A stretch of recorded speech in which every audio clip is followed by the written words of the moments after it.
दोस्तों, कर्मा के पास न कागज है न किताब है, फिर भी सारे जगत का हिसाब है।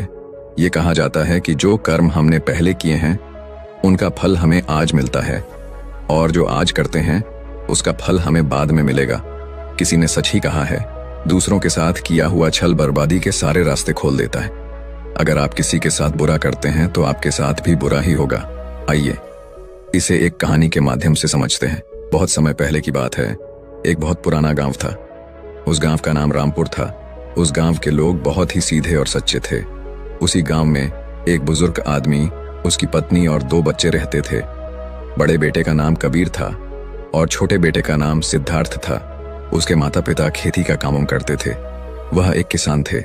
समय के साथ साथ वह दोनों भाई अब बड़े हो गए थे। सिद्धार्थ अक्सर अपने भाई कबीर को देखकर जलता था, क्योंकि कबीर स्वभाव से बहुत अच्छा था। वह सबकी मदद करता था। उसके दिल में सबके लिए दया और आदर भाव था। सिद्धार्थ का स्वभाव ऐसा था कि उसके दिल में दूसरों के लिए कोई दया नहीं थी। वह अपने माता पिता से भी ठीक से बात नहीं करता था। वह हमेशा दूसरों का अनादर करता और नुकसान पहुंचाते रहता था। धीरे धीरे काफी वक्त गुजर गया। कबीर और सिद्धार्थ के माता पिता का देहांत हो गया। उसके माँ बाप इस दुनिया में नहीं रहे। कबीर उस वक्त घर पर नहीं था, वह दूसरे शहर गया था। जैसे ही उसको इस बात का पता लगा, वह सब काम छोड़कर दौड़ता हुआ अपने घर पहुंचा। कबीर को विश्वास नहीं हो रहा था कि उसके माता पिता अब इस दुनिया में नहीं रहे। कबीर और सिद्धार्थ ने उनका अंतिम संस्कार किया।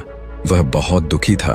वह उनसे बहुत प्रेम करता था। उसने गांव वालों को भोजन के लिए आमंत्रित किया और ब्राह्मणों को दान दक्षिणा देकर विदा किया। अब कबीर और सिद्धार्थ दोनों अकेले रहते थे। धीरे धीरे वक्त गुजरता गया। वह हर साल अपने माता पिता की बरसी पर ब्राह्मणों को भोजन कराता और दान देता। ये सब चीजें सिद्धार्थ को पसंद नहीं आती थी। वह कबीर से बहुत ईर्ष्या करता था और वह कबीर से जलते रहता था। उस राज्य का राजा बहुत अच्छा था। वह राजा सबकी मदद भी किया करता था। इसीलिए एक बार अपने माता पिता की बरसी पर कबीर ने अपने राज्य के राजा को आदर सत्कार के साथ अपने घर बुलाया और राजा के सामने ब्राह्मणों और उसके सगे संबंधियों को खाना खिलाया। ब्राह्मणों को दान भी दिया ताकि उसके माता पिता स्वर्ग में अच्छे से खुश रह सकें। सिद्धार्थ वहां खड़ा था। राजा भोजन करने के बाद सिद्धार्थ के पास गए। सिद्धार्थ ने राजा को प्रणाम किया। तभी राजा ने सिद्धार्थ से पूछा, तुम्हारा भाई तुम्हारे माता पिता के लिए इतना कुछ करता है, तुम ऐसा क्यों नहीं करते हो? आखिर वह तुम्हारे भी माता पिता थे। क्या तुम्हें यह समझ नहीं आता कि तुम भी अपने माता पिता के लिए कुछ कर सकते हो? सिद्धार्थ ने राजा से कुछ नहीं कहा और चुपचाप वहां से चला गया। सिद्धार्थ को गुस्सा आ रहा था, क्योंकि राजा ने उसकी बेइज्जती की, क्योंकि कबीर अब सबकी नजरों में अच्छा बन गया था। राजा ने भी उसकी तारीफ की थी और सिद्धार्थ सिर्फ चुपचाप देख रहा था। उसे ये सब देखा नहीं जा रहा था और वह कबीर से अपने अपमान का बदला लेने का सोच रहा था। 1-2 महीने बीत जाने के बाद एक रात सिद्धार्थ योजना बनाता है कि उसे कैसे भी करके रास्ते से हटाना होगा। अगले दिन सिद्धार्थ ढोंग करना शुरू करता है।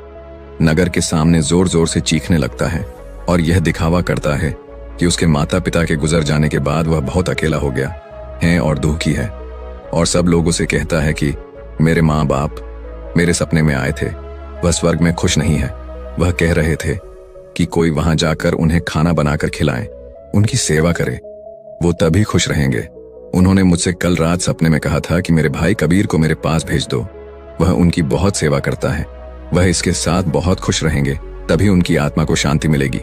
उन्होंने ऐसा कहा मुझसे। यह मामले की बात राजा तक पहुंच गई और राजा खुद वहां आता। हे राजा ने ज्यादा सोचा नहीं। उसे लगा कि सिद्धार्थ सच कह रहा है और कहते हैं, यह तो अच्छी बात है। कबीर को अपने माता पिता की सेवा करने का मौका मिल रहा है और मिले क्यों ना, इतने साल से जो पुण्य कर रहा है, राजा कहते हैं। लेकिन इसके लिए तो कबीर को मरना पड़ेगा। कबीर ये सब देख रहा था।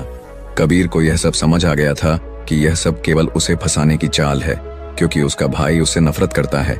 लेकिन वह फिर भी सब लोगों से कहता है, चलो ठीक है, इस बहाने में अपने माता पिता की सेवा करता हूँ।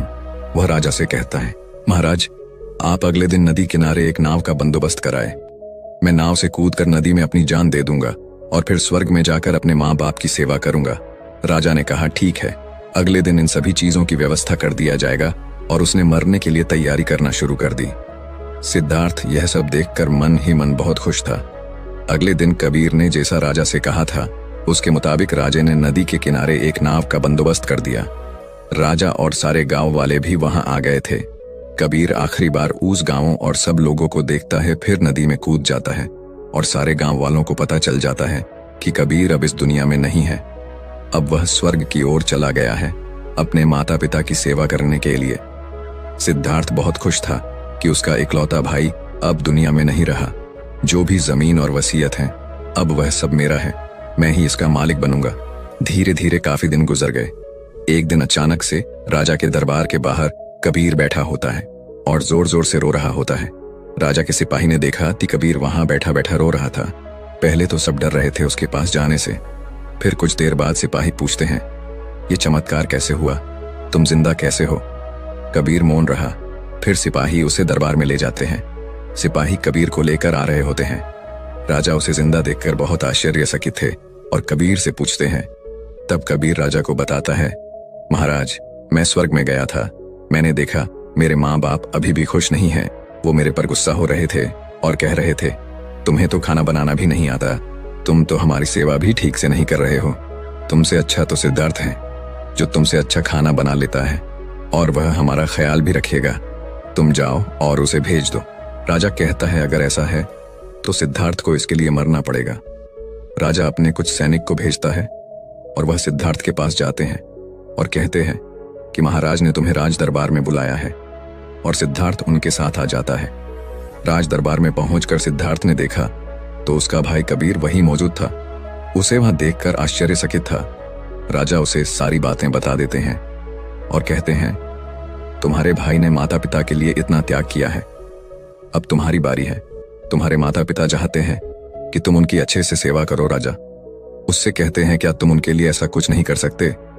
सिद्धार्थ अगर कुछ बोलता तो उसकी योजना के बारे पता चल जाता।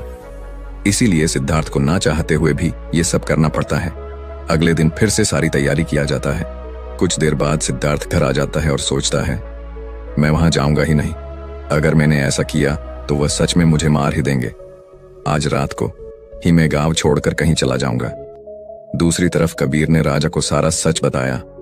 असल में वह जिंदा कैसे बचा था, उसने पहले ही मछुआरे से बात कर ली थी। जब कबीर नदी में कूदा तो थोड़ी ही देर बाद मछुआरे ने उसकी जान बचा ली थी, जिससे उसकी जान बची और वह 1 महीने तक नगर से दूर रहा था और किसी को भी नहीं पता चला कि वह जिंदा है। फिर सही समय पर राज्य में लौट आया। वह यह सब सिर्फ इसलिए किया क्योंकि वह उसके भाई सिद्धार्थ को एक सबक सिखाना चाहता था। इधर सिद्धार्थ शहर छोड़कर जाने की योजना बना चुका था। अपने योजना के अनुसार वह रात के अंधेरे में ही घर छोड़कर भाग जाता है। वह घर छोड़कर कुछ दूर गया ही था कि तभी राजा के कुछ सैनिकों की नजर उस पर पड़ती है और उसे रोकने का प्रयत्न करते हैं। सिद्धार्थ और सैनिकों के बीच हाथापाई और लड़ाई शुरू हो जाती है। सिद्धार्थ को सैनिकों ने पकड़ रखा था। सिद्धार्थ गुस्से में आकर एक सैनिक के सिर पर एक लकड़ी से मारता है। सिर पर चोट लगने से उसकी वहीं पर मौत हो जाती है। कबीर ने जो सारी बात राजा को बताई थी वह सिद्धार्थ को माफ करने वाले ही थे, लेकिन जैसे ही राजा को यह बात मालूम पड़ती है कि सिद्धार्थ गांव से भाग रहा था और उसने एक सैनिक की हत्या कर दी है, यह सारी बातें जब राजा को पता चलती है वह अब सिद्धार्थ पर और गुस्सा हो जाते हैं और राजा क्रोध में आकर उसे मृत्युदंड का आदेश देते हैं। अगली सुबह उसे नाव से धक्का देकर मारने का आदेश जारी कर दिया जाता है। उसको उस आखिरी समय पर अपनी गलती का एहसास होता है कि जिंदगी के अंतिम वक्त में भी उसने लोगों का बुरा ही किया। वह रो रहा था। उसे भी अपने जीवन के आखिरी पलों में गलती का एहसास होता है।